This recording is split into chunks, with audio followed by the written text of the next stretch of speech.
نستعينه ونستغفره ونؤمن به ونتوكل عليه ونعوذ بالله من شرور أنفسنا ومن سيئات أعمالنا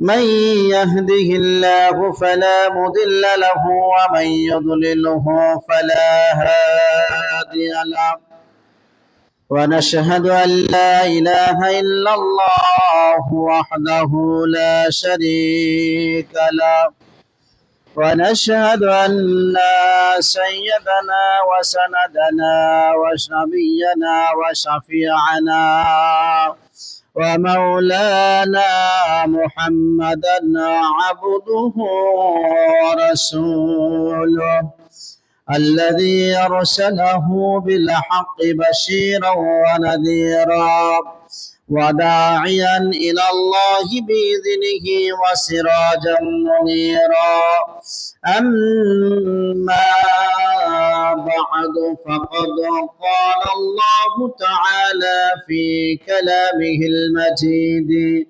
وفرقانه الحميد أعوذ بالله من الشيطان الرجيم يا أيها الذين آمنوا اتقوا الله ولتنظر نفس ما قدمت لغد واتقوا الله إن الله خبير بما تعملون إلى آخر الآية. وقال رسول الله صلى الله عليه وسلم إن ملكا بباب من أبواب الجنة يقول من يقرض اليوم يجزى غدا وملك بباب آخر يقول اللهم أعطي منفقا خلفا وأعطي ممسكا تلفا إلى آخر الحديث. الحمد لله। সমস্ত প্রশংসা একমাত্র সেই মহান আল্লাহ রাব্বুল আলামিনের জন্য, যার অশেষ কৃপায় আমরা পবিত্র জুমার দিন, অত্যন্ত গুরুত্ব এবং ফজিলতপূর্ণ দিন, যারা আমরা বুঝতে পেরেছি এই দিনের মর্যাদা, তারা আমরা সব কাজ ফেলে মসজিদে উপস্থিত হয়েছি। যারা আমরা এখনো এই দিনের মর্যাদা বুঝতে পারি নাই, তারা বিভিন্ন কাজে এখনো নিয়োজিত আছি। মন চাইলে জুমায় আসে, মন না চাইলে আসে না। আসলেও কোনোভাবে এসে তারা দুরাকাত সালাত টেনে হেঁচড়ে কোনোভাবে অংশগ্রহণ করে চলে যায়। এই সালাত দিয়ে কোনো উন্নতি হবে না জীবনের। আমরা যারা আল্লাহ তাআলার অশেষ মেহেরবানিতে জুমাতে উপস্থিত হওয়ার সুযোগ পেয়েছি, সেজন্য আল্লাহ রাব্বুল আলামিনের দরবারে লক্ষ কোটি শুকরিয়া আদায় করি, সকলেই বলি আলহামদুলিল্লাহ। দরুদ ও সালাম বর্ষিত হোক সেই নবীর প্রতি, যে নবী পৃথিবীতে এসেছেন, তিনি বলেছেন আনা বুইসতু মুআল্লিমান, পৃথিবীতে আমি এসেছি শিক্ষক রূপে। শিক্ষক যেমন ছাত্রকে আদর্শবান সুশিক্ষায় শিক্ষিত করে মানুষ হিসাবে গড়ে তুলতে বদ্ধপরিকর, ঠিক সেভাবে বিশ্বনবী পৃথিবীতে এসেছেন গোটা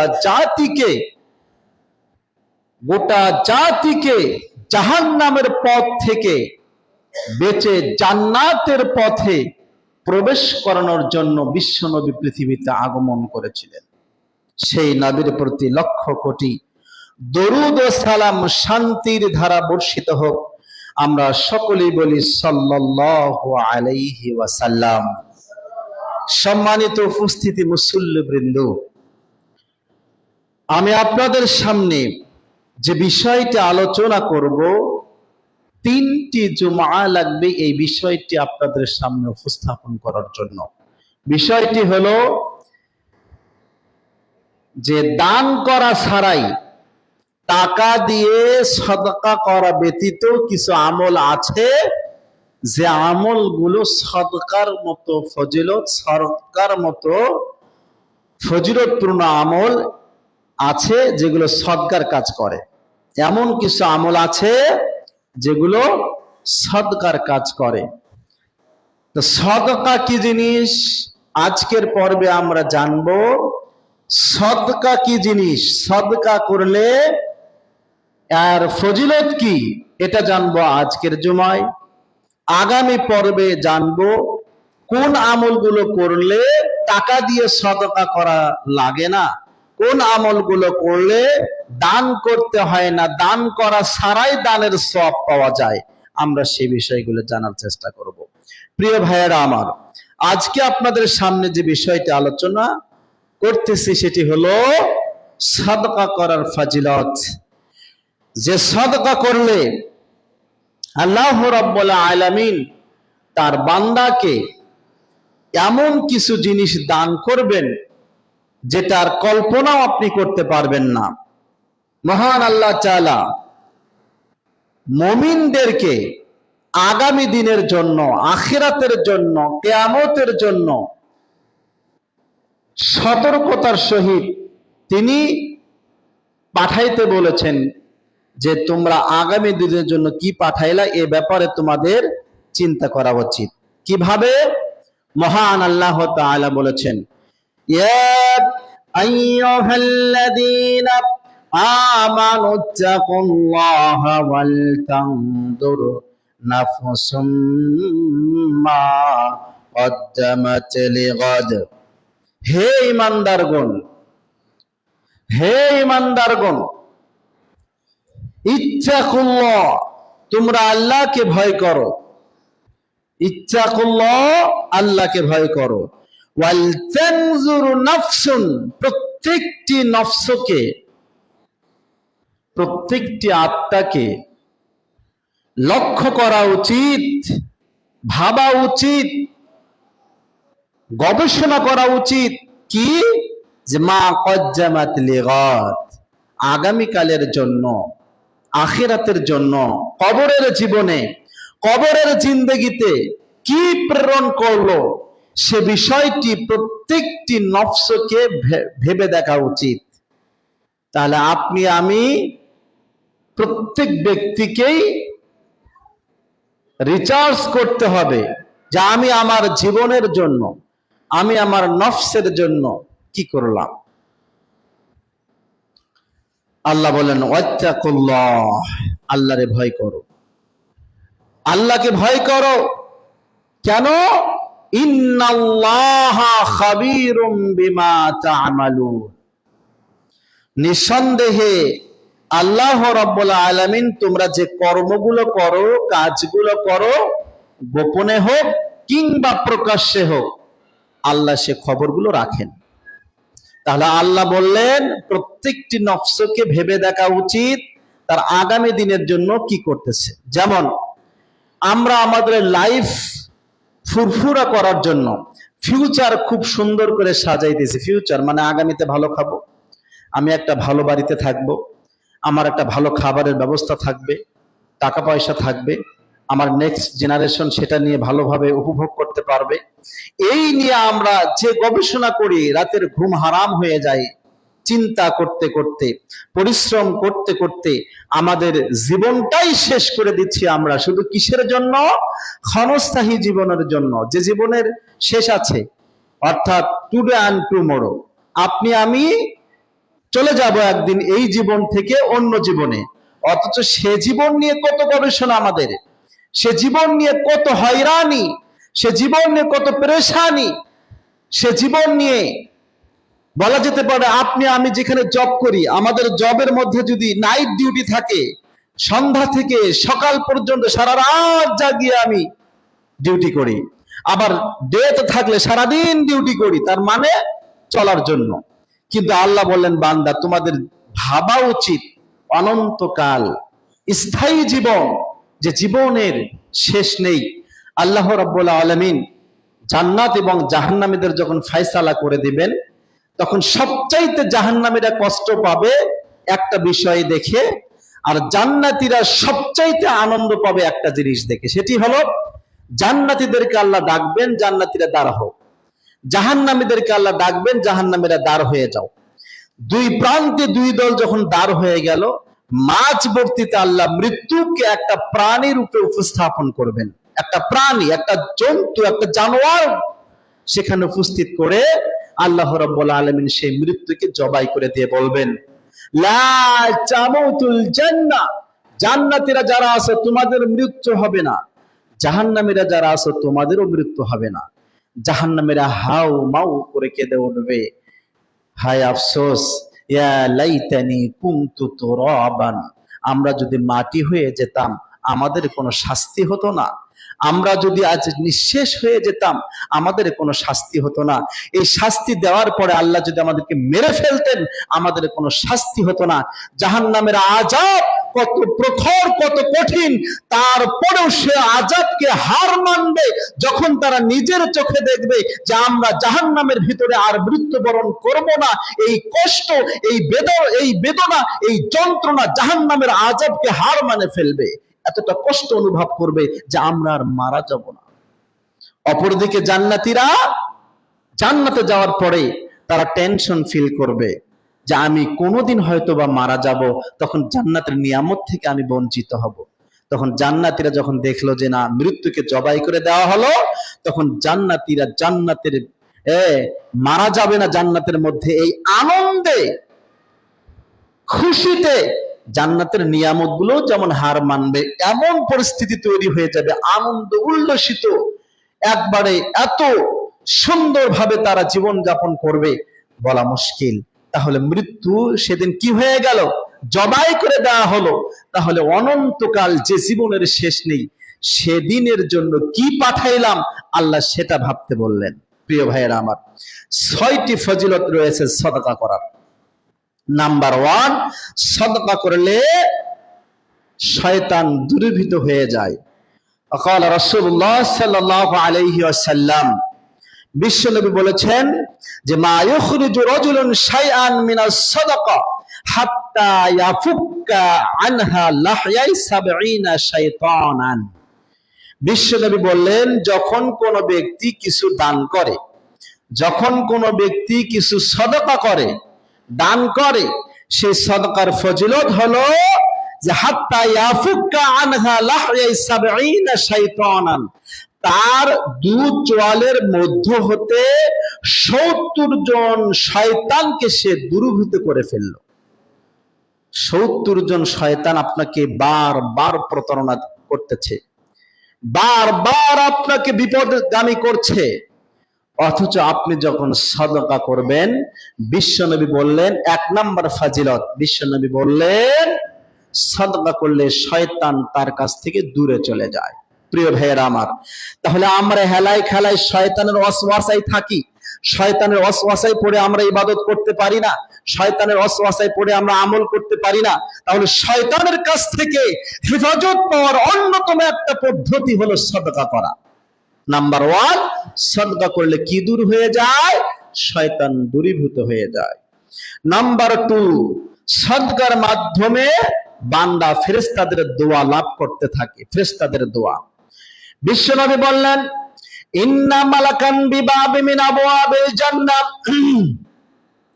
জান্নাতের দরজা সমূহের মধ্যে হতে একটা দরজায় ফেরেশতা দাঁড়িয়ে যায়।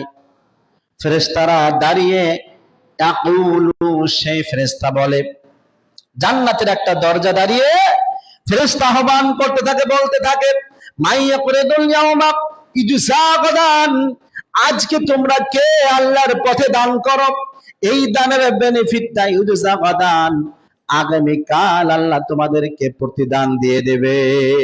এই দানের বেনিফিট আগামীকাল তোমাদেরকে দেবে।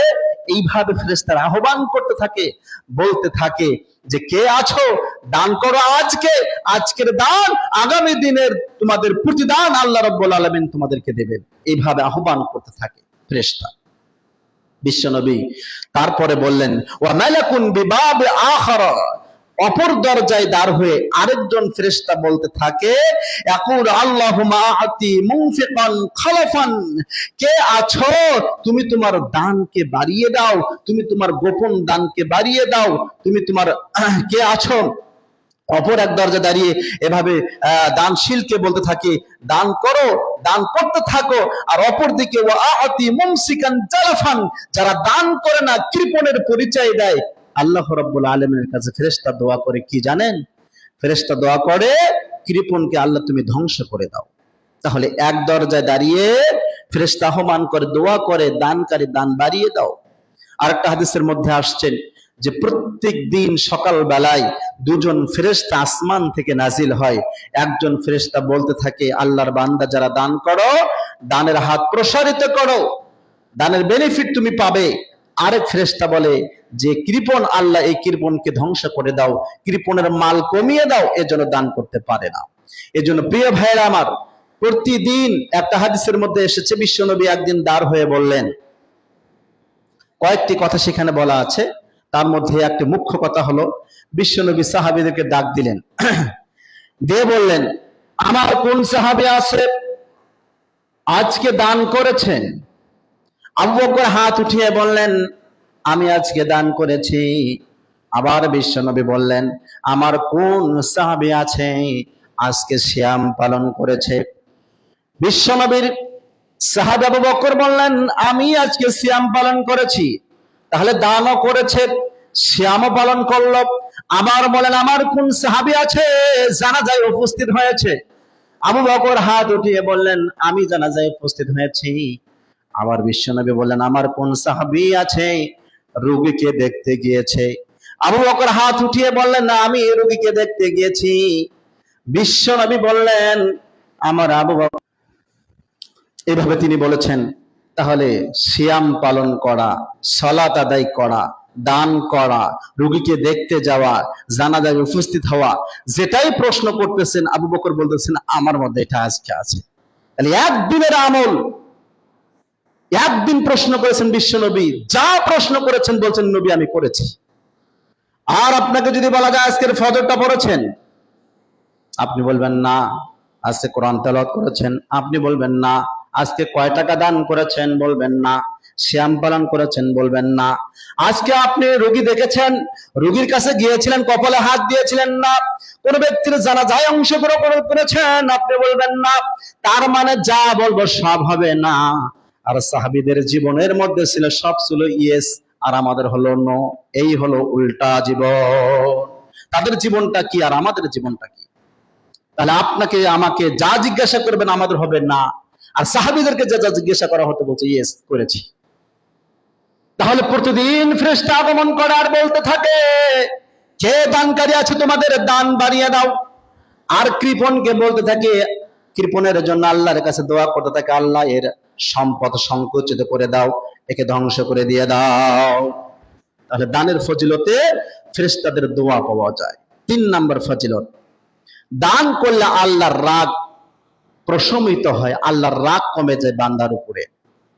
আমরা যে আল্লাহ রাব্বুল আলামিনের সাথে নাফরমানি করছি, এতে আল্লাহ আমাদের উপর রাগান্বিত হয়ে আছেন।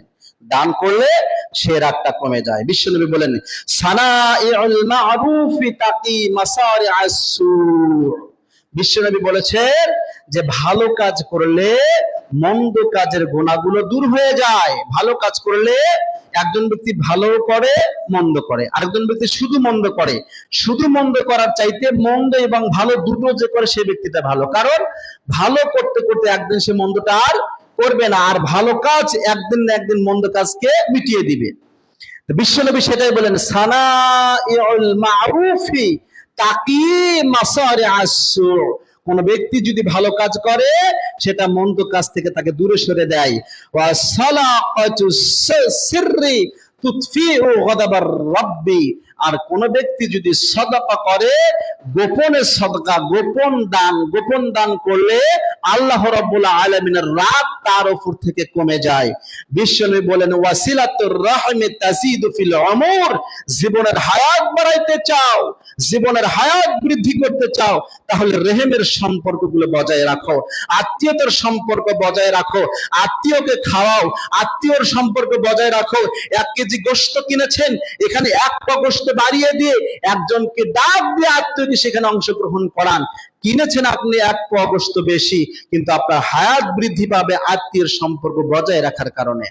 আমার ভাইয়েরা, আমরা অনেকে আছি, যদি আমাদের মেহমান আসে, রান্না হয়ে গেছে, মেহমান যদি আমাদের আসে, তখন মুখটা একটু বেজার হয়ে যায়।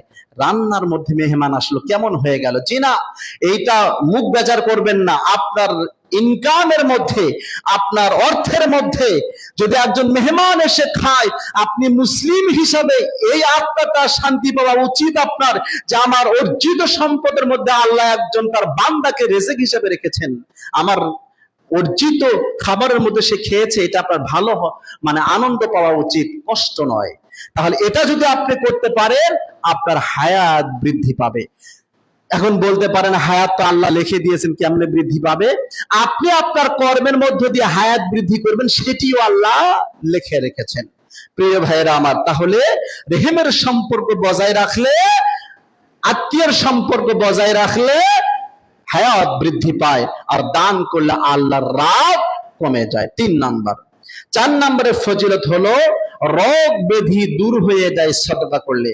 বিশ্বনবী বললেন দাবু মারদাকুম বিসসাদাকা, তোমরা তোমাদের রোগের চিকিৎসা করো। দাবু মারদাকুম বিসসাদাকা, রোগের চিকিৎসা গুলো করো দানের মধ্য দিয়ে, সাদকার মধ্য দিয়ে তোমরা চিকিৎসা করো।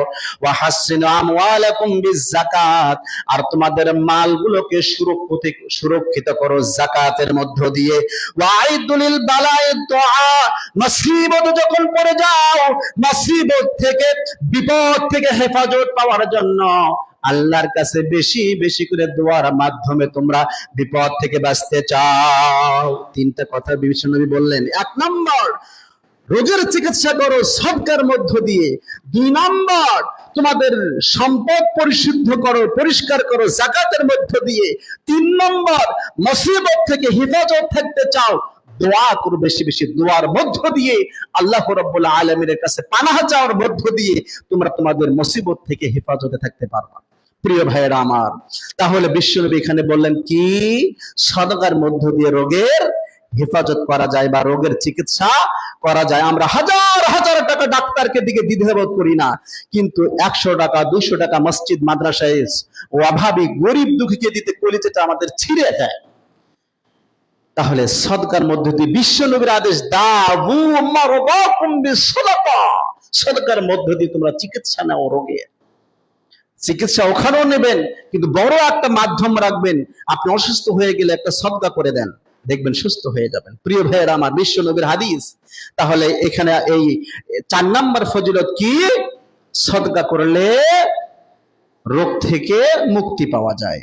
5 নম্বর, সদকা করলে গুনাহ এবং জাহান্নাম থেকে মুক্তি পাওয়া যায়।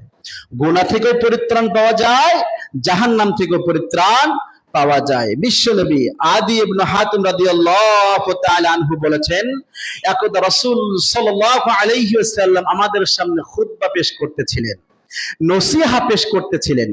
নসিহা পেশ করতে গিয়ে তিনি বলেন, ইয়া আইয়ুহান নাস ইত্তাকুন নার, হে মানুষেরা তোমরা কি করো, জাহান্নামকে ভয় করো।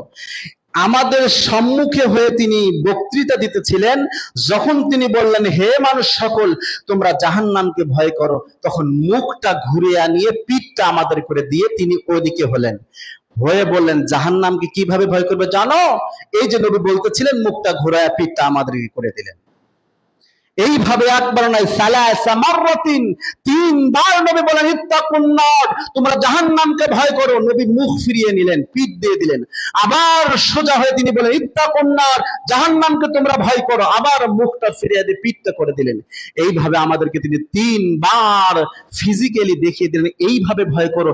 আমরা মনে করতেছিলাম যে বিশ্বনবী মনে হয় জাহান্নামকে দেখতে পাচ্ছে বিধায় তিনি তার মুখটা জাহান্নাম থেকে এভাবে ফিরিয়ে নিচ্ছে। এইভাবে জাহান্নামকে ভয় করতে বলেছেন। সেই জাহান্নাম থেকে মুক্তি দিবে কিসে জানো? বিশ্বনবী সেটাই বললেন, ইত্তাকুন নার, তোমরা জাহান্নামকে ভয় করো। এই কথা তিনি বললেন কিভাবে? ওয়ালাউ বিশিক্কি তামরাতিন, তামরাতিন, বিশ্বনবী বললেন যে একটা খেজুর দানের মধ্য দিয়ে হলেও তোমরা কি করো? জাহান্নাম থেকে বাঁচো কিংবা জাহান্নাম থেকে পরিত্রাণ চাও। ফামাল্লাম ইয়াজিদ, যদি কোনো ব্যক্তি একটা খেজুরও দান করতে না পারে, তাহলে বিকালিমাতিন তাইয়্যিবাতিন, তার উচিত একটা সুন্দর বাক্য মানুষকে উপহার দেওয়া। সুন্দর বাক্যটাও একটা সাদাকার আমল। তাহলে বিশ্বনবী বলেন একটা খেজুরের একটা দাম কতটুকু? নবী বলছেন একটা খেজুর দিয়ে হলেও জাহান্নাম থেকে বাঁচো। তাহলে জাহান্নাম থেকে বাঁচার একটা মাধ্যম কি? সাদাকা করা। যদি আপনি ব্যয় করতে না পারেন, আপনাকে আল্লাহ জবান দিয়েছে, আপনি জবান দিয়ে কাউকে কষ্ট না দিয়ে জবান দিয়ে সুন্দর ভাষা উপহার দিন। আপনার ভাষার মধ্য দিয়ে একজন ব্যক্তি যদি উপকৃত হতে পারে, আনন্দ বোধ করতে পারে, আপনার ওই ভাষাটা হলো সাদাকা। তাহলে প্রিয় ভাইয়েরা আমার, দান করতে না পারলেও ভাষা দিয়ে অন্তত মানুষকে সহযোগিতা করা যাবে। বিশ্বনবী বললেন বিকালিমাতিন তাইয়্যিবাতিন, অন্তত উত্তম একটা কথা বলে তোমরা সদকার হক আদায় করো। তাহলে সদকা করলে কি করা যায়? জাহান্নাম থেকে মুক্তি পাওয়া যায়। বিশ্বনবী আরো বলেছেন তাসাদদাকু ওয়ালাউ বিতামারাতিন ফাইন্নাহা তাসুদ্দু বিল জাই, তোমরা সদকা করো যদিও বা একটা খেজুর হয়। সদকা করলে এই ব্যক্তির যেভাবে সদকা করলে কি হয়? ক্ষুধা নিবারিত হয়। কাউকে যদি একটা খেজুর দেন, ক্ষুধার্ত ব্যক্তি, সে খেজুর খেলে তার গুনাহটা, তার ক্ষুধাটা নিবারণ হয়ে গেল। এটা ওরকম যে তুতফিউল খতিআতা, যেভাবে ক্ষুধা চলে যায় খাইলে, ওইভাবে গুনাহ চলে যায় সদকা করলে। শুধু কেমন? কামা ইউতফিউল মাউন নার, যেমনি ভাবে আগুন দাও দাও করে জ্বলছে, সে জ্বলন্ত আগুনের মধ্যে যদি পানি দেয়া যায়, সে পানিটা দিলে যেমন আগুন নিভে যায়, ঠিক তেমনি সদকা করলে আপনার জীবনের পাপগুলো এভাবে নিভে যাবে। তাহলে 1 নাম্বার সদকা করলে কি হয়? গুনাহ মোচন হয়। 2 নাম্বার সদকা করলে জাহান্নাম থেকে মুক্তি পাওয়া যায়। 5 নাম্বারের ফজিলত। 6 নাম্বারের ফজিলত হলো সদকা করলে আরশের ছায়ার নিচে স্থান পাওয়া যায়। আরশের ছায়ার নিচে বিশ্বনবী বলেছেন সাবাতুন ইউদিল্লুহুমুল্লাহু ফি দিল্লিহি ইয়াওমা লা যিল্লা ইল্লা যিল্লুহু ইয়াওমাল কিয়ামাহ। 7 শ্রেণীর ব্যক্তি আল্লাহর আরশের ছায়ার নিচে স্থান পাবে, যেদিন আল্লাহর আরশের ছায়া ব্যতীত আর কোনো ছায়া থাকবে না। সূর্যটা নিকটে চলে আসবে, মাটিগুলো একদম তামার মতো গরম হয়ে যাবে। মাটির উপরে যাদের পা গুলো থাকবে, পায়ের হিটে মাথার মগজগুলো যেদিন গলে গলে পড়বে, এই বিচারের ফয়সালার দিনে আমার ভাইয়েরা, হাজার হাজার লক্ষ লক্ষ কোটি কোটি বছর মানুষেরা বিবস্ত্র হয়ে সেখানে বিচারের অপেক্ষায় দাঁড়িয়ে থাকবে। আজ আমার কি হবে, আজ আমার কি হবে, এই আফসোস নিয়ে দাঁড়িয়ে থাকবে। আর সেই দিন কোন ছায়া যখন থাকবে না, আরশের ছায়ার নিচে আল্লাহ 7 শ্রেণীর ব্যক্তিদেরকে স্থান দিবে। তার মধ্যে একটা হলো ওই ব্যক্তি রাজুলুন তাসাদদাকা বিসাদাকাতিন ফাখফাহা, ওই সদকাকারী যে ব্যক্তিটা গোপনে দান করেছে, এমন ভাবে দান করেছে হাত্তা লা তা'লামা শিমালুহু ওয়া মা তুনফিকু বিয়ামিন, এমন ভাবে দান করেছে, ডান হাতে দান করেছে, বাম হাত বোঝে নাই, বাম হাতে দান করেছে, ডান হাত বোঝে নাই, মানে গোপন ভাবে দান করেছে। এই গোপন ভাবে যারা দান করে, এই গোপনীয় দানকারী কিয়ামতের ময়দানে আল্লাহর আরশের ছায়ার নিচে জায়গা পাবে। মারাত্মক কথা। লা যিল্লা ইল্লা যিল্লুহু ইয়াওমাল কিয়ামাহ, কেউ থাকবে না। যে স্ত্রী আপনাকে বলেছে না আই লাভ ইউ মাই জান, আপনাকে ছাড়া আমার লাইফ অসম্ভব, আমি বেঁচে থাকবো না, সেই স্ত্রীও কিয়ামতের ময়দানে আপনার পাশে থাকবে না। কি হবে সেদিন? সেদিন আল্লাহর আরশের ছায়ার নিচে স্থান পাবে সেই যে ব্যক্তি সদকা করেছেন। বিশ্বনবী আরো বলেছেন ইন্না সাদাকাতা লা তুতফিহু আন আহলিহা হাররাল কুবুর, সদকা করলে কবরবাসীর উত্তক্ত কমে যায়, কবরের ভিতরে আযাব কমে যায়, গরম কমে যায়। তার মানে কবরে শুয়ে আছে আপনার মা, কবরে শুয়ে আছে আপনার বাবা, আপনার ভাই, আপনার স্ত্রী, আপনার আত্মীয় কবরে শুয়ে আছে, তাদের জন্য যদি দান করা যায়, তারপরে ওই সদকা কবরবাসীর, বিশ্বনবী বললেন লা তুতফিহু আন আহলিয়া হাররাল কবর, হাররান মানে গরম, কবরের গরমটা কমে যায় সদকা করলে। আরে বাবা আপনার জন্য কত কিছু রেখে গেল, বাবা মারা গেছে আজ থেকে 5 বছর 10 বছর 15 বছর 20 বছর আগে, একটি টাকাও বাবার জন্য আপনি খয়রাত করলেন না, সদকা করলেন না। আপনি আপনার বাবার কি ভালো চান না? তাহলে আপনার বাবা আপনার জন্য এত কিছু রেখে গেল, বাবার জন্য কি করলেন? বাবা তাকিয়ে আছে সন্তানের জন্য, সন্তান আমার জন্য কিছু করো, কিচ্ছু চায় না, আপনি দোয়া করবেন এন্ড তার জন্য দান করবেন, আর কিছু না। প্রিয় ভাইয়ের আমার, তাহলে সদকা করলে কি হয়? কবরের গরম দূর হয়ে যায়, আযাব দূর হয়ে যায়।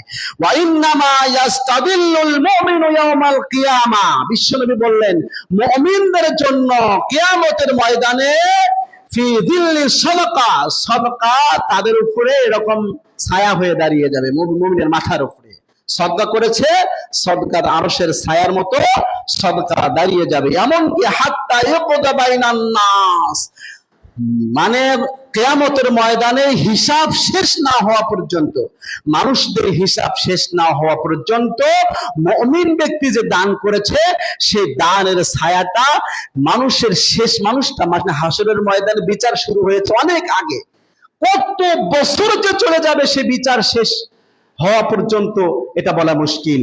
কিন্তু যতদিনই যাক, লাস্ট ম্যানটা যতক্ষণ পর্যন্ত হিসাব শেষ করে নাই ততক্ষণ পর্যন্ত এই সদকার সব এই আরশের ছায়ার মতো আপনার মাথার উপরে ঝুলাইয়া থাকবে। বিশ্বনবী বললেন এমনকি ইয়াকুজা বাইনান নাস, মানুষের বিচার ফয়সালা শেষ না হওয়া পর্যন্ত স্থায়ী হয়ে থাকবে। তাহলে প্রিয় ভাইয়েরা আমার 6 নম্বরে কি পাইলাম? সদকাকারী আরশের ছায়ার নিচে স্থান পাবে। আমরা এক বাক্যে জেনে নেই আজকের সদকার ফজিলত। সদকা করলে 6টা ফজিলত রয়েছে। নাম্বার 1, 1 নাম্বার সদকা করলে শয়তান দূর হয়ে যায়। 2 নাম্বার সদকা করলে ফেরেশতাদের দোয়া লাভ করা যায়, ফেরেশতারা আপনার জন্য দোয়া করবে। 3 নাম্বার সদকা করলে আল্লাহ যে আপনার উপরে আমার উপর রাগ হয়ে আছে, আল্লাহর রাগ কমে যাবে। প্রিয় ভাইয়েরা দেখেন আমরা আল্লাহকে কিভাবে রাগান্বিত করছি। এক্সাম্পল, একটা রাতের কথা আপনাদেরকে বলি। একটা রাত আল্লাহ রাব্বুল আলামিন ইশার সালাত পড়ে আপনাকে ঘুমাইতে বলছে, আপনি ইশার সালাত পড়েন নাই, আপনি আপনার জন্য আল্লাহ গরুর ব্যবস্থা করেছে, মুরগির ব্যবস্থা করেছে, আপনি গরু মুরগি খাসি দিয়ে ভাত সুন্দরভাবে খেয়ে আপনি ঘুমাইলেন। তারপরেও কখন জানেন, আপনার মোবাইলে কম্পিউটারে গেম, তারপর আপনার সিরিয়াল, তারপরে আড্ডাবাজি যা কিছু আছে আপনি করলেন, করার পরে রাত 12টা 1টা 2টার দিকে গিয়ে এখন চিন্তা করলেন যে ঘুমাইতে যাই, ইশার সালাত পড়লেন না, আল্লাহর নিয়ামত খাইলেন, শুকরিয়া আদায় করলেন না, সুন্নাহ মোতাবেক আপনি শুইলেন না, না শুয়ে আবার আপনি ঘুমাইলেন কখন? যখন আল্লাহ নিচের আসমানে চলে আসে। ইয়ানজিলু রাব্বুনা ইলা সামাইদ দুনিয়া ফি সুলসাইল লাইলিল আখির, আল্লাহ রাব্বুল আলামিন রাতের 3য় সময়ে আল্লাহ নিচের আসমানে চলে আসে, এসে বান্দাদেরকে ডাকে হাল মিন দাইন হাল মিন মুস্তাগফিরিন, আছে কি কোনো ক্ষমা প্রার্থনাকারী, আছে কি কোনো আহ্বানকারী, যা চাবে আমি তাই দিব। যখন দেওয়ার জন্য আল্লাহ আসলো আপনি তখন ঘুমাইতে গেলেন, বাস আপনি ঘুমাইলেন, আল্লাহ সেই ঘুমের নিয়ামত আপনাকে দান করেছেন। আমি জানি যারা ডক্টর আছেন, যারা পেশেন্ট আছেন, এমন পেশেন্ট যাদের ঘুম হয় না ট্যাবলেট না খেলে, তারা জানেন ঘুমের কত কষ্ট। এই ঘুম আল্লাহর নিয়ামত। এই ঘুম জাআলনা নাওমাকুম সুবাতান, আমি তোমাদেরকে ঘুম দিয়েছি আরামদায়ক, তোমরা তোমাদের শরীরে আরাম ফিল করতে পারো।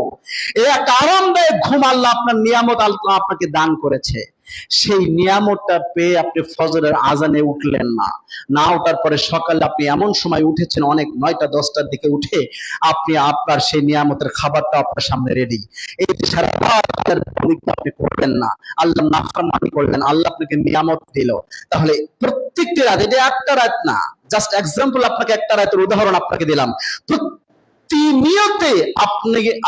প্রতিনিয়তেই আপনি আল্লাহর বিদ্রোহ ঘোষণা করছেন, আল্লাহর বিপক্ষে অবস্থান করছেন, তারপরেও আল্লাহ আপনারে নিয়ামত দিয়ে ভরপুর করে রেখেছে। তো এই যে রাগান্বিত করে তুলছি আমরা আমাদের রবকে, তাহলে রব আমাদের উপরে ক্ষেপে আছে, রব আমাদের উপর সন্তুষ্ট নন, যেহেতু রবকে আমরা কিছু দিতে পারছি না, আল্লাহ আমাদের উপর চেতে আছে। তাহলে সেই চেতাটা, রাগান্বিতটা আমরা কমাইতে পারবো কিসের মধ্য দিয়ে?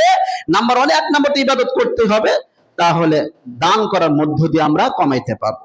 3 নাম্বার হলো আল্লাহর রাগ কম হয় সদকা করলে। 4 নাম্বার রোগ থেকে নিরাপদ থাকা যায় সদকা করলে।